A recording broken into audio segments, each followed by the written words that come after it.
Welcome to the Shadow Mike podcast and YouTube channel, which aims to provide you with language, tools, and guidance in your journey towards personal and relational wholeness. We'll discuss topics ranging from psychology, spirituality, leadership, sexuality, and more. My name is Michael, and I will be your guide for stimulating musings and host for insightful interviews with thought leaders, practitioners, and experts who have a thing or two to share about living an integrated and meaning-making life.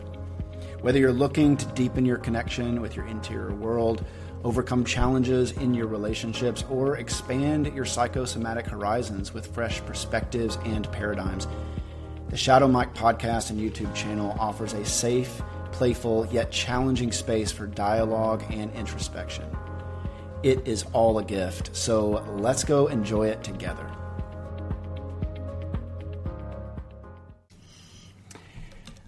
Welcome back to the Shadow Mike podcast and YouTube channel. I have with me my dear friend, who I call Shadow Jess, Jessica Alfaqih, and she's going to talk today about the work she does, because honestly, when I think about the work she does, it's basically like if you were to mix just like the witchiest archetypal healing work all into this like conglomerate. That's what she does. She just brings that energy into the world. She has an exciting event coming up, so if you're listening to this months, years down the road, don't worry about that. But if you're listening to it before the event, you have to sign up. It's virtual. It's going to be life-changing. So, Jess, welcome to the Shadow Mike podcast YouTube channel. Thank you. I'm so excited to be on the Shadow Mike podcast YouTube channel. It was such a blessing to meet you and to feel that initial like buzz of excitement of like, here's someone who I can talk to about this deep work, and here's someone who understands archetypes and understands the power that we get when we can work with the things that already exist within us. So it's been such a blessing to know you, and I'm so excited to continue our conversations. Yeah, so could you kind of give us a 30,000 foot view of the work you do, maybe even just like how you got into it, maybe the transformational experience that you've had, and then, just the work you do for people, and then we can talk about your upcoming class, Deep Magic. Beautiful. So if we zoom out, 30,000 feet, we are looking at a beautiful mountain landscape over the Yosemite Valley, where I had a psychedelic experience that was directly tied to an experience of pleasure. So I'd been going through a long dark night of the soul. It was like 4 years where I was just stuck feeling like, what is my purpose? What am I here for? The jobs, the careers that I built for myself just weren't doing it for me anymore. And so I've been really reckoning with that for a long time. And this one magical moment with plant medicine, with pleasure, and feeling the pleasure just build up in my body. And I had the experience looking up at that mountaintop where I felt like I was a little kid on Mount Olympus. And I just gotten a hold of Daddy Zeus's thunderbolt and didn't know what kind of power I was dealing with, what I was doing, but I had the thunderbolt. And I wished in that moment so deeply for someone to show me what to do with all of this energy, what to do with all the energy coursing through my body, how to use this power that I knew was like now awakened within me. And when I looked to that mountaintop, I saw where the teaching would happen, but there was nobody there. Through a series of events, things started just kind of clicking around, like your power comes from your sensual magic. It's when I feel my most authentic self come through. It's when I feel most anchored to like power, confidence. And I wanted to give that to other people, especially because I see so many people struggling with systems of oppression that tell us what our bodies should do, how our pleasure should feel, what our relationship should look like. So many shoulds. We just get like totally caked in should.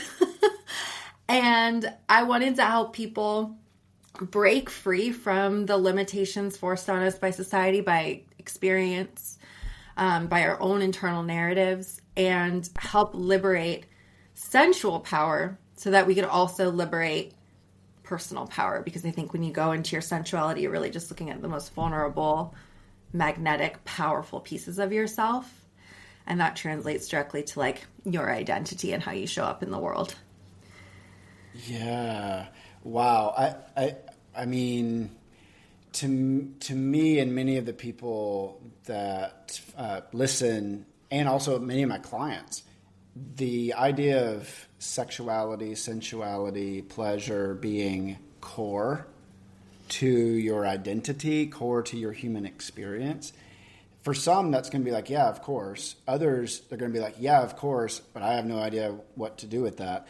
Others are going to be like wildly confused about how it could even be possible that it's core, because everything they've been told is that it's in some ways like at best tolerable. So we're on the Shadow Mike podcast, YouTube channel. Like, can you connect pleasure, sensuality, sexuality to shadow, and like what you've seen in terms of how it's kind of disconnected from conscious engagement in people, and what avenues are most accessible, I guess, for people to connect with those parts of themselves?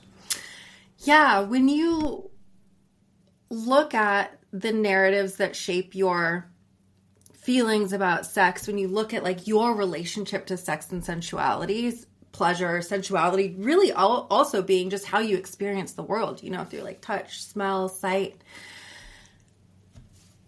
Those messages that either totally separate you from it and say like sex is something that you have to struggle against or like be in right relationship to, and we'll tell you what that right relationship is, or if it's something that you can embrace as a part of yourself, but maybe have had less than desirable experiences, as many of us would rather have not had the experiences we've had around sex. When you can look at those experiences and do shadow work around them, so really like being willing to see how they've shaped your personal narrative, who you enter relationships with. I have a client who pleasure was so taken away from her as a kid. It was shamed. She was, you know, deeply, deeply holding herself back from being able to experience pleasure, from being able to experience orgasm. And she chose partners who wouldn't threaten that. So she chose partners who wouldn't engage. They were like, fine with like, I'll just pleasure you. I don't ask for anything in return. Don't pressure me. We're good. And when she had this reckoning with, I want more for myself, she started to look at her whole life, all the choices that she's made, who she's been in the world because of this. So I think no matter if you're feeling separated from it or you're feeling connected to it, but there's like gunk in the way, you're doing shadow work with something. And when you're doing shadow work with something, when you're willing to really look at how that's impacted and influenced your beliefs, your actions, how you show up, it all allows you to like reclaim that power and take that power back and create your own narratives, your own definitions for what sexuality, pleasure. So I call myself a sensual empowerment coach. We're really looking at how can we reclaim the power from our experiences and the narratives that have sought to disempower us, and create our own definitions that might not be like complete sexual freedom, like 1960s, summer of love vibes, but you get to co-create your own definition with some, like, all the stuff in your life that makes sense to you. Yeah. Oh man. I mean, there's so much to explore. I'm just thinking for myself, for so many that would be listening, and I mean, sexuality, sensuality, pleasure feels even further, removed from the solar system of possibilities for so many.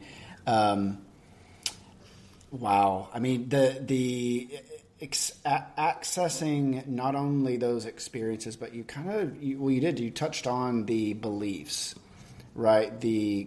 What I would call complexes that live in the unconscious that tend to be the templates for how you engage all areas of life, right? And if sexuality, your sexual, sensual pleasure complex is essentially, when it's triggered, it triggers fear, a sense of like, I'm not safe.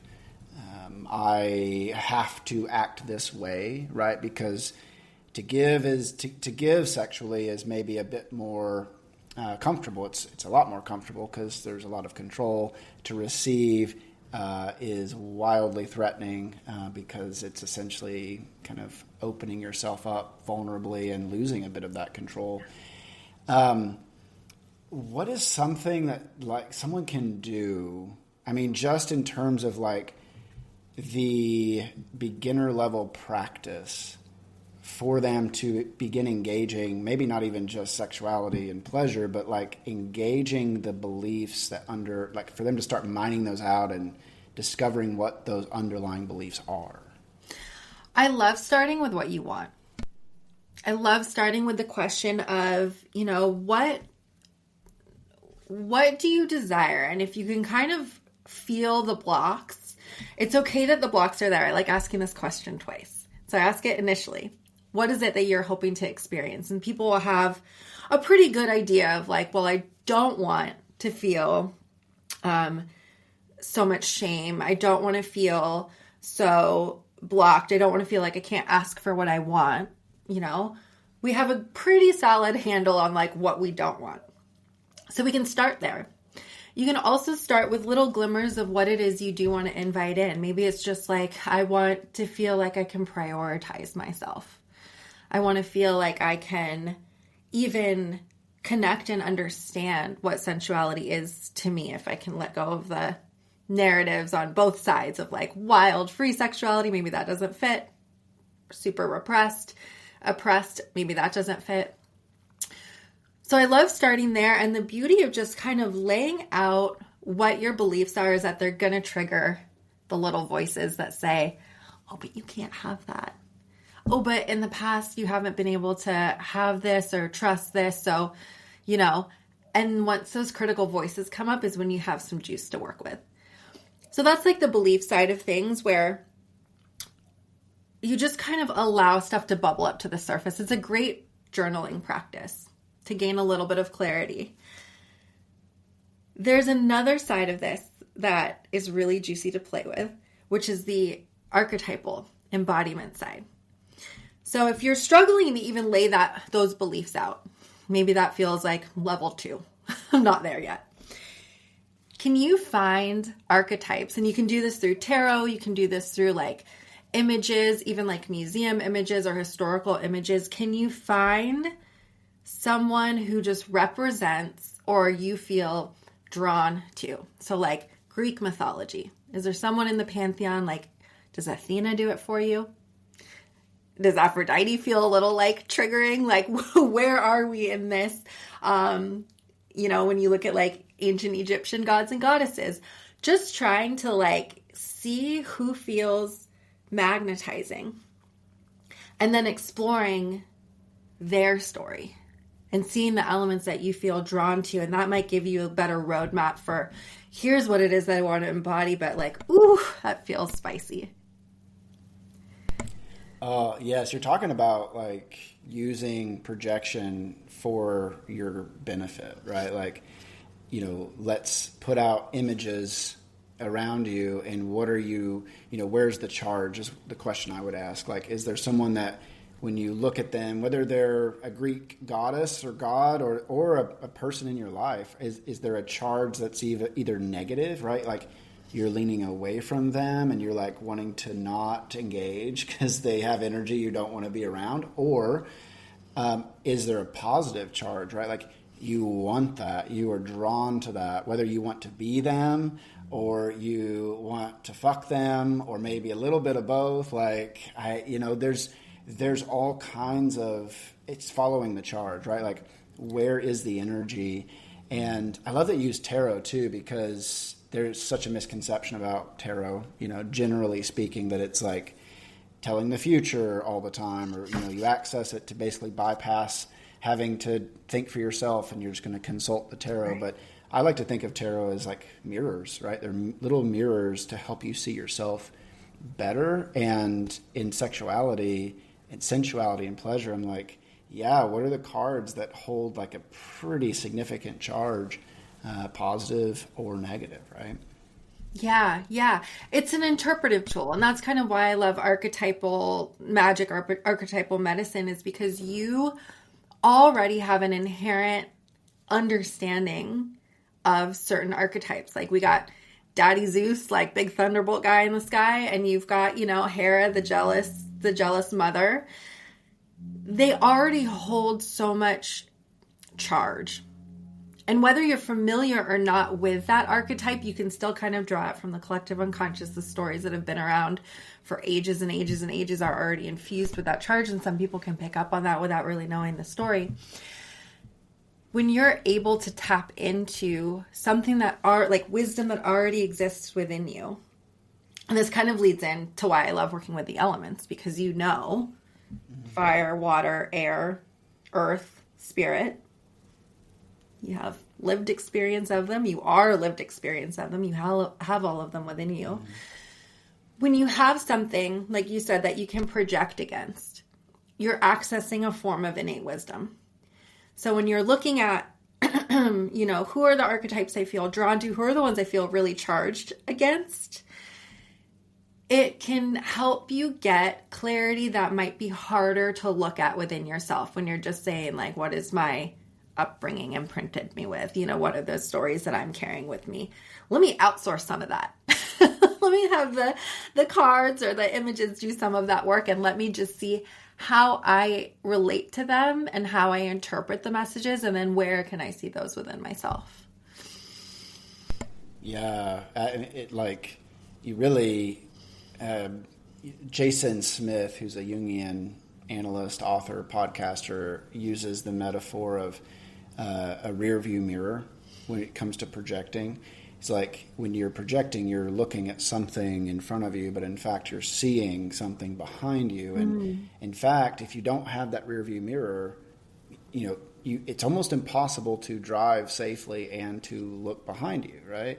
You need the mirror in order to see more clearly what your surroundings, like what you can't see. Right. So a lot of times people I work with, especially coming from Christian environments in particular, will say, oh, like projecting is bad. They'll assume it's bad because it sounds a lot like judging someone. But I will invite them, like, lean into those judgments, like bring it all out, because ultimately that's your stuff anyway. And it will help you to see yourself more clearly and actually become less judgmental. Or, if it's a positive projection, it'll help you to become less enamored and less drawn to a person and almost like be off balance when you're with them. You can see them as a human being because you start to take back all those God-like qualities in yourself that you had been projecting on them. So you talked about elemental magic. You've talked about archetypal magic. I mean, there's all kinds of things here, and you have a 6-week course coming up. So could you talk about, obviously, that on a general level, but talk about this course and this class that people have the opportunity to engage in remotely, and what they could expect from engaging in that class. Yeah. I've been sitting with this question for a long time, which is when people come into my coaching containers, my goal is to equip them with the skills and resources that they can then go out into the world. Once we get them really settled in, I've had the transformation that I want them to be able to go back and do that over and over and over again, because the shit's still going to come up. You might have fixed your attachment in relationships, and fixed is a weird word, but you might have reclaimed your power and found more alignment with your attachment style and moved toward those goals and resources you want, which is more relationship security. Again, it could be more pleasure and self-prioritization, maybe self-love. Once you've achieved that, shit's going to still get kicked up. It doesn't just go away. So I really want to give people a deep understanding of how they can continue to take their power back from situations that disempower them, how to continue to move forward in aligning with the things that they desire, the thing that feels like it's on their path and their potential. I'm a master practitioner of neurolinguistic programming, which is a wonderful way that we can work in a coaching container to do like, let's clear those blocks and like have you have the embodied experience of that power. I don't want to have to just do that in session. I want to be able to give people resources so they can go do that on a Monday, you know? And so I was sitting with that question of how I think it's great to learn something like neurolinguistic programming. It's great to learn something like somatics, but those can take time to digest, to figure out the frameworks for and like the uses and all of that. And then I started to realize that I work so closely with archetypes and I work so closely with the elements because they're easy.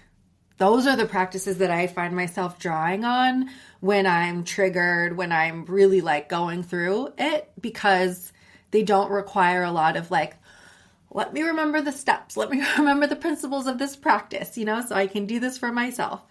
You can draw on the resources of elements in an instant because again, you have such a close relationship to them. You are the elements, your skin, your bones are earth.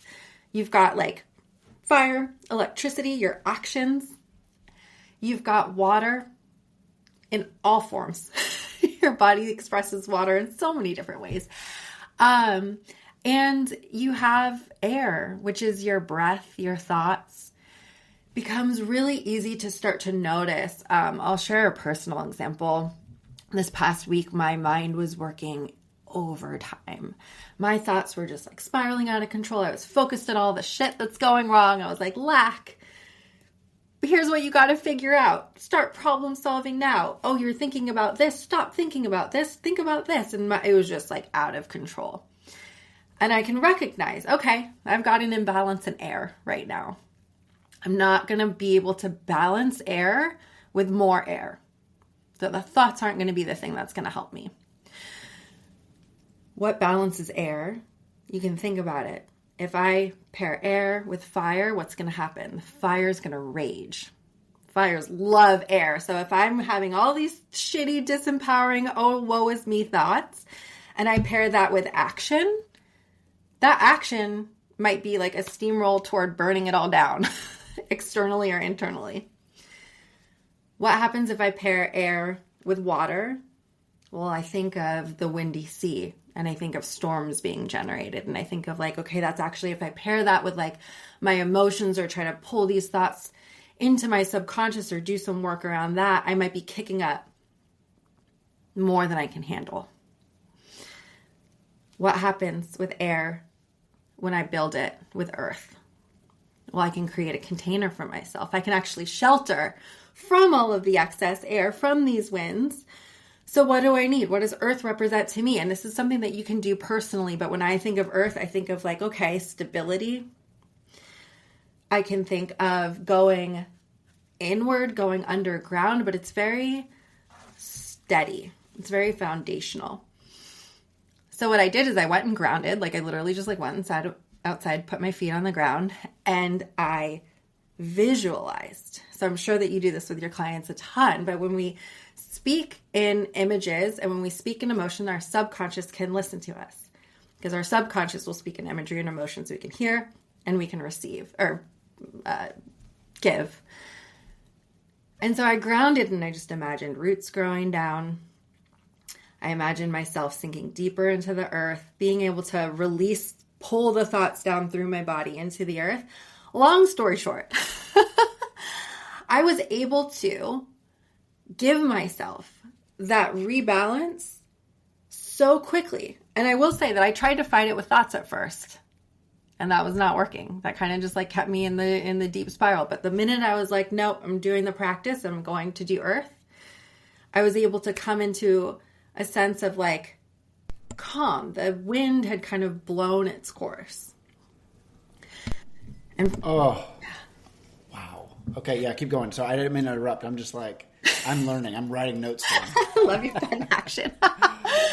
it's mind blowing. Like, saying it doesn't quite give you that felt experience because you're like, yeah, okay, a lady goes and stands outside and imagines roots going down from her feet.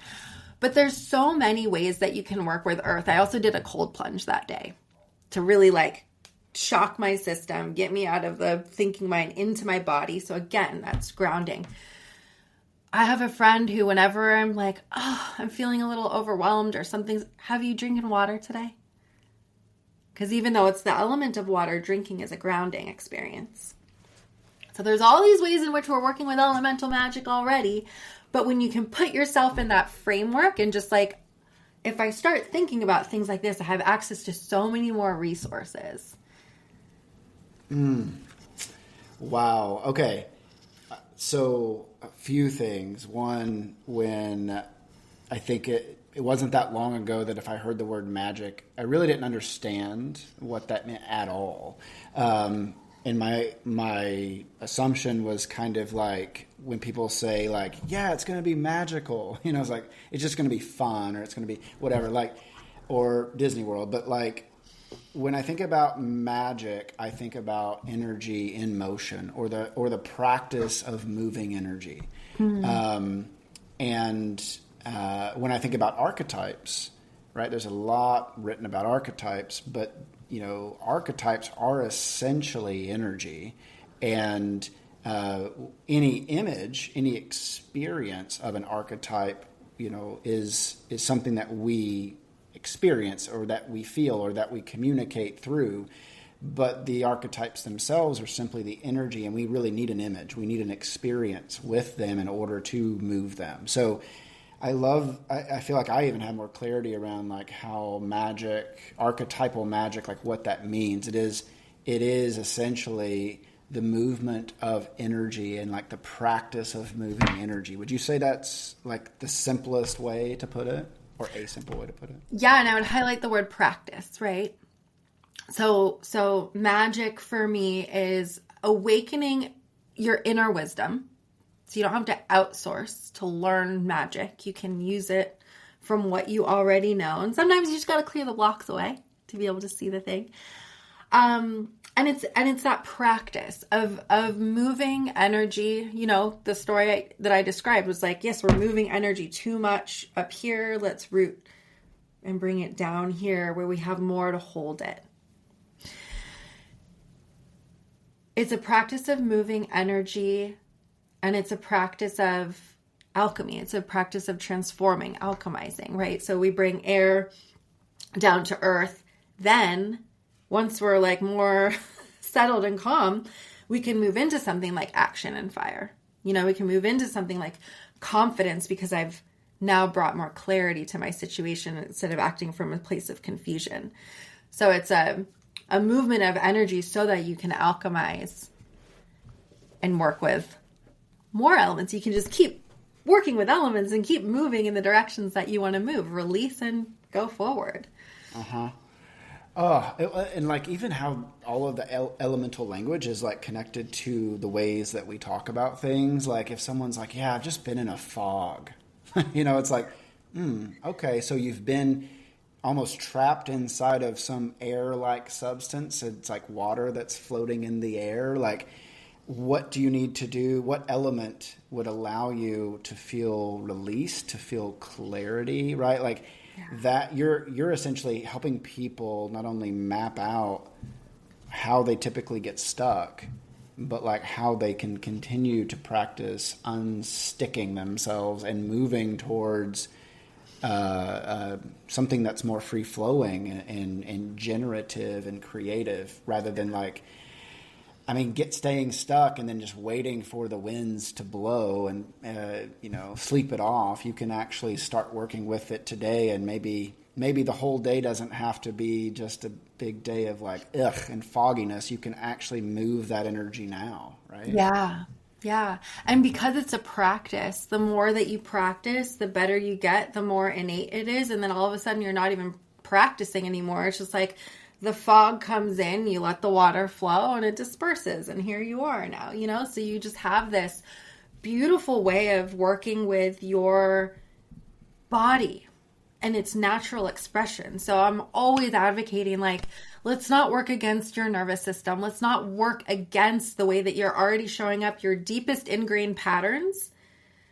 It takes a really long time, or like a magnificent peak experience. Like psychedelics can offer a huge peak experience for your, deepest ingrained patterns.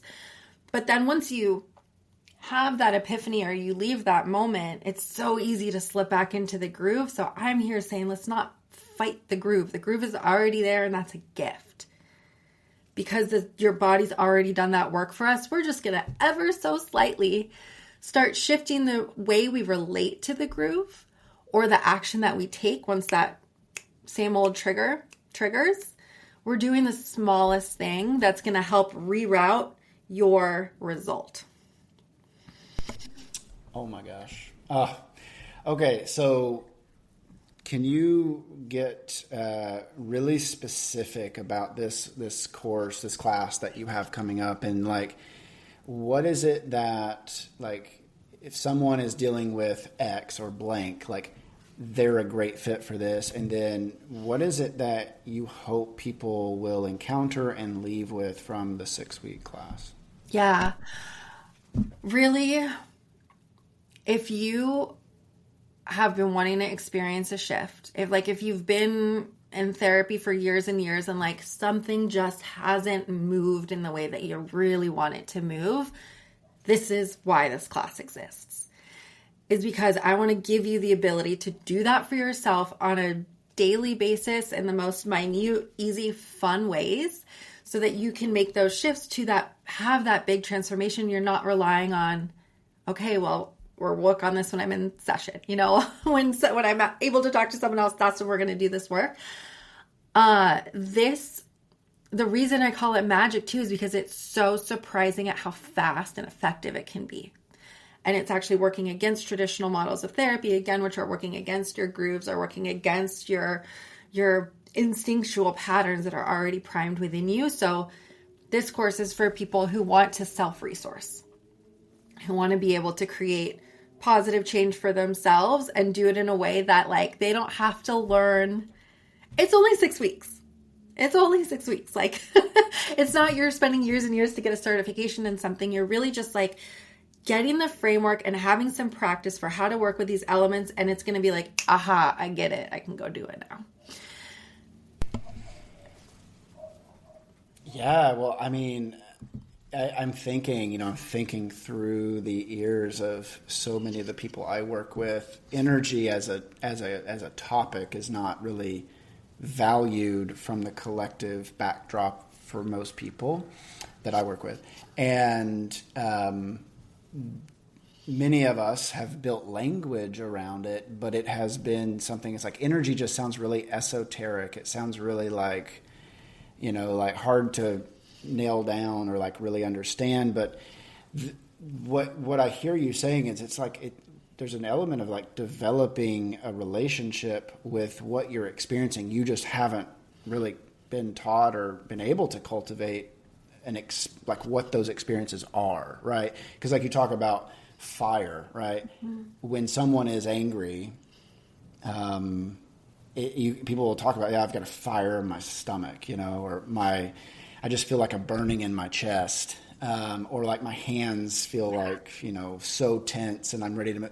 So it's like everyone already is experiencing these things. You're just like, let's put some words and language and bring it into consciousness so that you can actively start moving it around and practicing the flow of energy. The flow of energy, honestly, in my opinion, I think energy movement is perhaps some of the most profound work I've ever experienced, because it puts me in a place of agency that I didn't know was possible. Like, I did not know that I could do that for myself. I thought for many, many years that this is something that just had to somehow happen, or that like I would need another external person to wander across my path and help me move something. But it's like, oh, no. Like, you have the capacity to do this for yourself. Frankly, it's mind blowing. And I have to say, like, I highly recommend anyone listening, like, sign up. Like, we will have all the links in the show notes. But like, do this course, because moving that energy not only like makes you feel better, because it's not just about feeling better or being better. It is actually about aligning with your life. And that can come at a cost at times if you are misaligned with your life. But it ultimately, aligning with your life is, in my opinion, the only life to live. That's what we want to be moving toward. So, yeah, maybe just some final thoughts on as people wrap up the course, or, when they get done, like, what is your hope that people will be able to do at the end of this 6 weeks? I'll anchor this into an example. I have a client who has been stuck in this loop, this little like infinity loop of getting triggered in jealousy, performing certain behaviors and actions that lead to anger, resentment, and that cascades. And then she's so hyper focused on, why am I so angry? Oh, right, that thing my partner did. Loops back into jealousy and staying hyper vigilant for all of these things that say, yes, there's reason to be jealous. Look at all this evidence that I have. We're looking back, we're looking in the rearview mirror, but there's a stack of evidence. When she was able, so when we're in these loops, and this could be something around like when I want to feel confident and big, I'll try to be big and expressive, and then I'll get a response and reaction from people that's like, oh, maybe actually that didn't feel good. That wasn't received in the right way. So then I go back to being small, and then I'm trying to feed confidence, and then I kind of go back in these loops. So when you're stuck in a loop like that, it can be really helpful to say, there's somewhere on this loop where I need to do something different. And that giving you the agency to do something different. My friend couldn't change her jealousy trigger. Those triggers existed in her relationship. She couldn't change her response to it, because even on those days where she's like, okay, I'm not going to make a fuss about this, you're not overriding your subconscious. All the good intentions in the world are going to come out. Your tone's still going to come out, and you're going to be bratty and whatever your normal pattern is. So we're not working either to be changing beliefs with like affirmations that feel like hollow, like I'm so secure, this is so wonderful, everything's going great. No, your body's going to call bullshit, right? So we're really working to give people an experience of the new result. So when you come into the class container, we're going to work with elements, and we're just going to hammer your body in the gentlest, most pleasurable way. We're going to hammer your body with that felt experience of, here's the disempowering bullshit that I've been dealing with. Here's the new results. Wow, that feels good. We'll do that over and over and over so that your body knows how to access that. So when they leave the course, I hope you'll join us on this magical ride. When you leave this course, you will know where you're going. So it's not like just framed in abstract, okay, now I have to like put this into practice. We'll be doing it over and over for the 6 weeks so that you're going to come away already having had that experience of, I was feeling jealous before. I know how to route that to security. Now I've made a new loop. You're like rerouting the psychic infrastructure. I mean, rather than going down that same path or trying to somehow like be diametrically opposed to that, the hollow affirmations. I love that you mentioned that. So it's just how it's a caricature really of this kind of work. And, I was thinking about John Handy, from SNL, like when I was a kid, that would say, I'm good enough, I'm smart enough, and gosh darn it, people like me. You know what I mean? Like those things. I mean, here's the thing. If you can work enough on those underlying limiting beliefs, like you can replace them, but like as a defense, it's not an option. As a defense, it's like a person trying to stand in front of an elephant and be like, okay, here it comes. That elephant's charging. I'm going to tackle it. No, you're going to get out of the way, or you're going to get run over. And that's what happens when you try to go against the subconscious that's already going, Right. Yes. And we are so blessed that you are going to be teaching a segment on shadow and spirituality. Yeah. Oh, I'm pumped about that. I think the idea, like, I think about authentic spirituality as like kind of the thing that is orienting me right now, because it's so, there are so many assumed unconscious limiting beliefs that come from mythology, religion, spirituality that we inherited. And it's not even we inherited it. We were born into it as an atmospheric reality, and we've been breathing. I call it the common Christian myth, and I use the common Christian myth to basically indicate like the common kind of atmospheric beliefs that anyone born and raised in the West, because like there are a million versions of Christianity, but it is like even in pockets where Christianity is not the dominant religion, Christianity or the common Christian myth is the atmosphere we're in, right? Because the laws, the family structure, like all the sidewalks are made for monogamous couples, right? So like there's all sorts of ways that it's just embedded.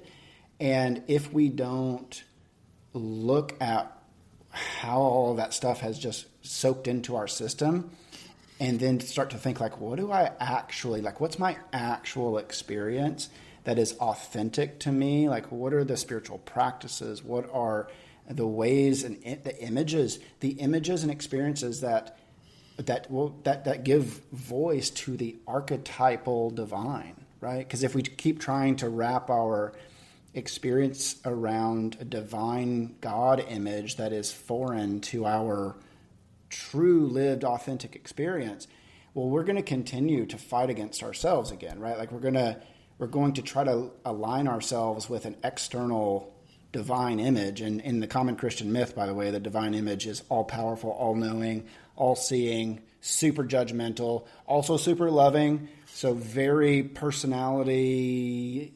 There's a lot of instability in the personality of the common Christian myth divine image. So we have to start connecting with what is authentic. Like, what's our authentic experience of the divine, and then cultivating a relationship with that, which honestly, it's connected so much to this, like to elemental archetypal magic, because really when we talk about the divine, we're not talking about anything outside. And even if we are, it doesn't matter. What matters is what we're connecting to within us that is shaping and giving life to everything around us. Exactly. Yeah, exactly. I love that you're focused. The work that we both do is how are you coming into alignment with your deepest knowing and your deepest truth, and what makes sense for you right now. It doesn't have to be forever, but what makes sense to be generative for you right now to continue to open these spaces so you can continue to grow. This is actually why I like to ask that question twice. One is like, what's your immediate goal? Where do you want to go? Back to our pleasure conversation. I ask it a second time, usually after the 6 month of working with someone, the 6 month mark, because once you've cleared the shit out of the way, you have a whole new direction. You have a whole new answer to that question. And it's so much bigger than you could have imagined because you're kind of blockaded by this stuff. So, you and I are very centered on how do we create the alignment while recognizing that that's your trajectory. And then once you're in this trajectory, maybe you want to go over here. Maybe you want to go over here. Maybe you want to go over here. But it doesn't have to be this like final conscription for the rest of your life. Yeah. It's psychic, spiritual, psycho-spiritual flexibility. Yeah. Right. There's you can play, right? Like, I mean, it's just like when I say flexibility, I'm thinking of a kid or a bunch of kids playing on a playground.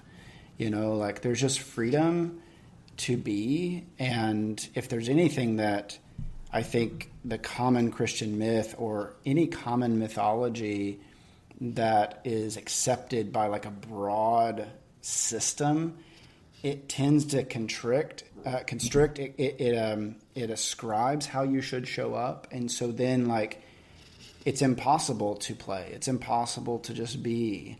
You have to align your soul, for better or for worse, with external pressures and expectations. And I mean, this is, in many ways, this work is about liberating you to engage the childlike, playful side that's always been there, but it's not. But it's also whole now, right? Like we can bring it into fullness, because you can't go back to being a child either. There's a misconception, I think, with like, oh, like I need to be childlike, so I need to, in some ways, become really innocent, and I need to become really almost unconscious again. But it's like, no. We're talking about bringing all that unconsciousness into its fullness in relationship with consciousness, and living from that place of just center, right? Mm-hmm. Oh, yeah. Amen. Oh, preach it. We're going to have the worship team come up here. No, all eyes closed and heads bowed. No, we're not going to do that. Jessica, thank you so much for joining me in this conversation. And we're going to have more. The Elemental Magick 6-week course coming up. And again, links are in the show notes. Follow us on Instagram and all of our social medias, and just to stay up to date on offerings that are coming up. So, Jessica, thank you so much for joining, and take care. Absolutely. Thank you so much, Mike. I'll talk to you soon. Hi, Michael here. Hey, seriously, thank you for listening and engaging the Shadow Mike podcast and YouTube channel. I trust today's episode gave you something to reflect on or illuminated a new trailhead to your hidden life. If this episode resonated with you, you can subscribe, leave a comment or review, and share it with your people. This really helps spread the word and boosts our digital presence. Remember, growth isn't a straight line, and we're all figuring it out as we go. I'm grateful to be in this unfolding and excavating work with you. Until next time, be yourself. You've got a good self. And remember, it is all a gift.